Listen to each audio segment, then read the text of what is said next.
नमस्कार।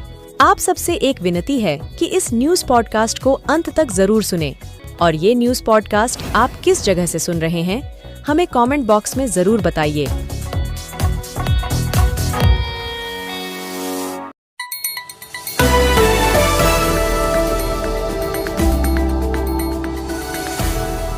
आइए नजर डालते हैं प्रदेश की उन 10 बड़ी खबरों पर जो आज सुर्खियों में रही।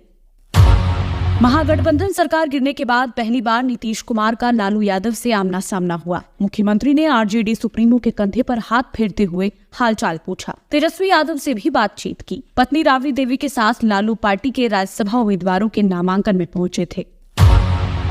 बीजेपी के सीनियर लीडर और पूर्व मंत्री नंदकिशोर यादव को सर्वसम्मति से विधानसभा का अध्यक्ष चुन लिया गया। सीएम नीतीश को नेता सदन और तेजस्वी यादव को नेता विरोधी दल चुना गया है। लालू यादव और राबड़ी देवी ने उन्हें चैम्बर में पहुंचकर बधाई दी। बेतिया में बोर्ड परीक्षा देने जा रहे एक छात्र की सड़क हादसे में मौत हो गई। सासाराम और बेगूसराय में हुए अलग अलग सड़क दुर्घटनाओं में 8 स्टूडेंट्स घायल हो गए। प्रदेश में कुल 16,94,781 छात्र छात्राओं के लिए 1,585 परीक्षा केंद्र बनाए गए हैं। भोजपुर में कोहरे की वजह से 7 गाड़ियों की टक्कर हो गई। इस हादसे में 6 लोग गंभीर रूप से जख्मी हो गए। आकाशीय बिजली की चपेट में आने से एक 13 वर्षीय बच्ची ने दम तोड़ दिया। मौसम विभाग ने 16 फरवरी से सर्द पछुआ हवा चलने का पूर्वानुमान जारी किया है। आरजेडी से मनोज झा और संजय यादव ने राज्यसभा के लिए नामांकन किया। संजय पूर्व डिप्टी सीएम तेजस्वी यादव के करीबी माने जाते हैं। उन्हें अशफाक करीब की जगह पार्टी ने उम्मीदवार बनाया है। मनोज झा को दूसरी बार उम्मीदवार बनाया गया है। मुजफ्फरपुर डबल मर्डर केस सुलझने की बजाय उलझता नजर आ रहा है। एसडीपीओ सरैया कुमार चंदन जहां से प्रेम प्रसंग से जुड़ा मामला बता रहे हैं, तो वहीं स्थानीय लोग जमीन विवाद में हत्या की बात कह रहे हैं। मंगलवार की रात शॉप ओपनिंग की तैयारी कर रहे बाप बेटे की गोली मारकर हत्या कर दी गई थी। नियोजित शिक्षकों को अब सक्षमता परीक्षा पास करने के लिए 5 मौके दिए जाएंगे। इसमें 3 एग्जाम ऑनलाइन जबकि 2 ऑफलाइन होंगे। शिक्षा मंत्री विजय चौधरी ने बताया कि ये फैसला उन शिक्षकों के लिए किया गया है जो ऑनलाइन परीक्षा नहीं देना चाहते। कांग्रेस सांसद राहुल गांधी की न्याय यात्रा आज औरंगाबाद होते हुए रोहतास पहुंची। जमुहार में रात्रि विश्राम करेंगे। 16 फरवरी को सासाराम में यात्रा निकाली जाएगी। पूर्व डिप्टी सीएम तेजस्वी यादव भी इसमें शामिल होंगे। बेतिया की रहने वाली एक छात्रा ने मेरठ में MIET कॉलेज में खुदकुशी कर ली। डेड बॉडी हॉस्टल के कमरे में पंखे से लटकी मिली। मृतक की पहचान मनीषा कुमारी के रूप में की गई है, जो कि BCA फर्स्ट ईयर की छात्रा थी। परिजनों ने कॉलेज प्रशासन पर सच छिपाने का आरोप लगाया है। बेतिया में वैलेंटाइंस डे पर प्रेमिका से मिलने पहुंचे प्रेमी की लड़की के घर वालों ने जमकर पिटाई कर दी। फिर निकाह करवा दिया गया। दोनों जगदम्बा नगर मोहल्ले के रहने वाले हैं। पुलिस ने शिकायत मिलने पर कार्रवाई करने की बात कही है।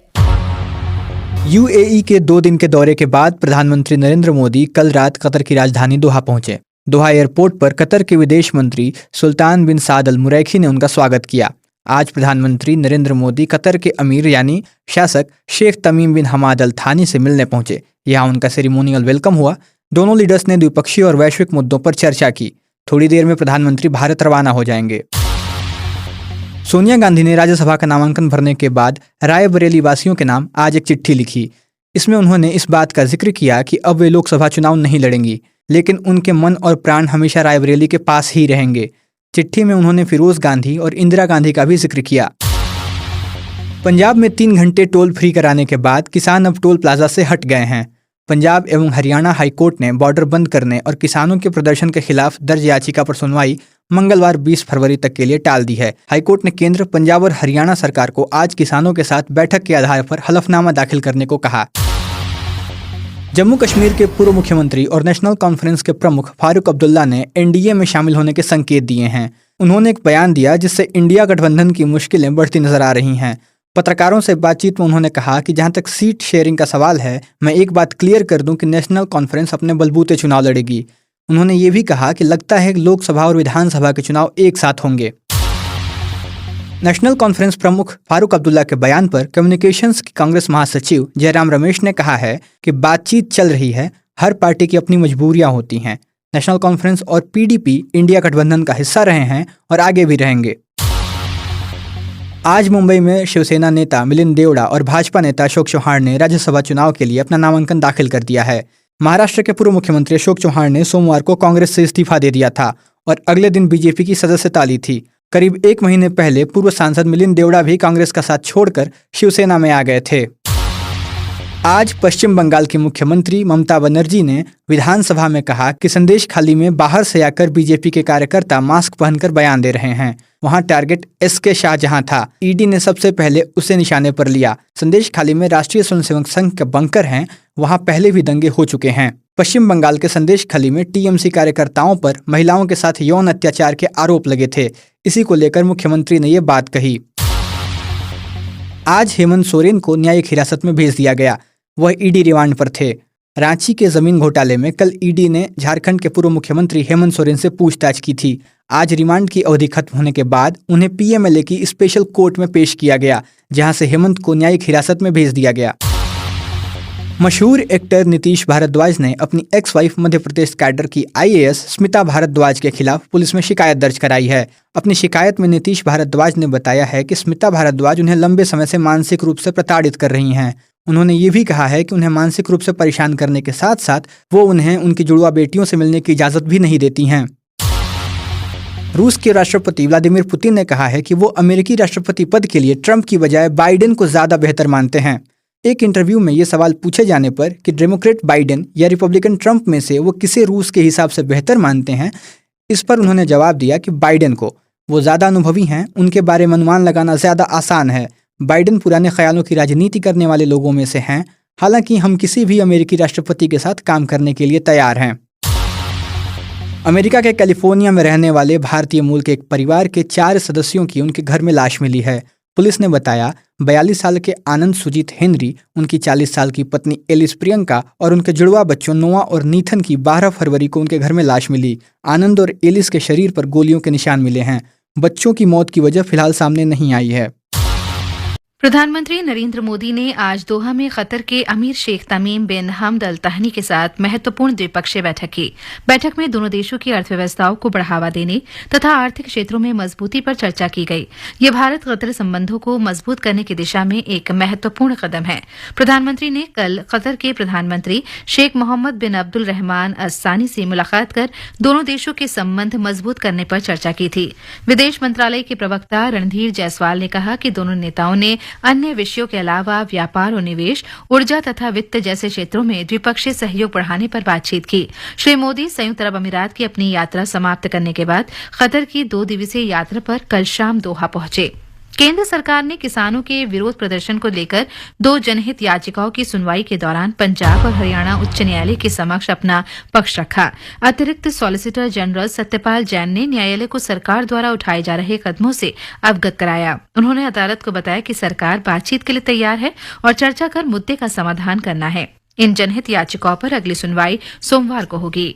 केंद्रीय सूचना और प्रसारण, मत्स्य, पशुपालन और डेयरी राज्य मंत्री डॉक्टर एल मुरुगन ने मध्य प्रदेश के भोपाल में राज्यसभा के लिए नामांकन भरा। उन्होंने कहा कि तमिलनाडु और मध्य प्रदेश के बीच पूर्व प्रधानमंत्री अटल बिहारी वाजपेयी के समय से अच्छे संबंध रहे हैं। रेल मंत्री अश्वनी वैष्णव ने उड़ीसा से तीसरी राज्यसभा सीट के लिए भाजपा उम्मीदवार के रूप में अपना नामांकन दाखिल किया है।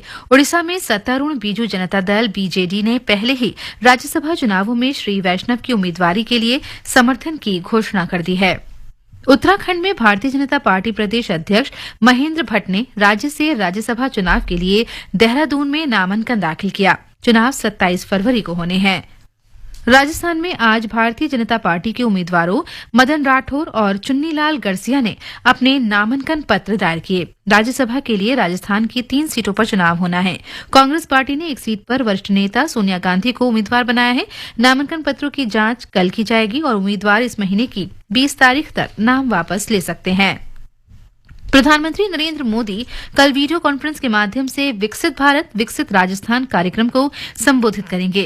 कार्यक्रम के दौरान प्रधानमंत्री 17,000 करोड़ रुपए से अधिक की कई विकास परियोजनाओं का लोकार्पण और शिलान्यास करेंगे। प्रधानमंत्री राजस्थान में 5,000 करोड़ रुपए से अधिक की विभिन्न राष्ट्रीय राजमार्ग परियोजनाओं का भी उद्घाटन करेंगे। श्री मोदी 8 लेन के Delhi Mumbai green field expressway के 3 खंड का उद्घाटन करेंगे। इस खंड से क्षेत्र में तेज और बेहतर संपर्कता उपलब्ध होगी। प्रधानमंत्री कल हरियाणा के रेवाड़ी जाएंगे। अपनी यात्रा के दौरान वे 9,750 करोड़ रुपए से अधिक की विभिन्न विकास परियोजनाओं का उद्घाटन और शिलान्यास करेंगे। ये परियोजनाएं शहरी परिवहन, स्वास्थ्य, रेल और पर्यटन क्षेत्रों से संबंधित है। गुरुग्राम मेट्रो रेल परियोजना पर 5,450 करोड़ रुपए की लागत आएगी। उपराष्ट्रपति जगदीप धनखड़ ने कहा है कि भ्रष्टाचार और भाई भतीजावाद युवा नवोन्मेषी प्रतिभाओं के सबसे बड़े शत्रु हैं और योग्यता तथा स्थिरता के विपरीत हैं। श्री धनखड़ ने आज दिल्ली में हिंदू कॉलेज के 125वें संस्थापक दिवस समारोह को संबोधित किया। श्री धनखड़ ने शासन व्यवस्था में हुए हाल के सुधारों की सराहना की। केंद्रीय पत्तन, पोत, परिवहन और जलमार्ग मंत्री सर्बानंद सोनोवाल ने कहा है कि अंतर्देशीय जलमार्ग प्रणाली में देश का विकास करने की बड़ी क्षमता है। श्री सोनोवाल ने बिहार के सारण जिले में एक समारोह में कहा कि जलमार्ग अति महत्वपूर्ण संसाधन है। इससे देश में व्यापार और वाणिज्य को प्रोत्साहन मिलेगा। पूर्व उपराष्ट्रपति एम वेंकैया नायडू ने बेहतर मानव स्वास्थ्य के लिए गुणवत्तापूर्ण और सुरक्षित मुर्गी पालन की आवश्यकता पर जोर दिया है। श्री नायडू आज बेंगलुरु में पक्षियों का स्वास्थ्य, चुनौतियां और अवसर विषय पर 2 दिवसीय WVPA सम्मेलन 2024 के उद्घाटन अवसर पर समाचार बुलेटिन समाप्त हुआ।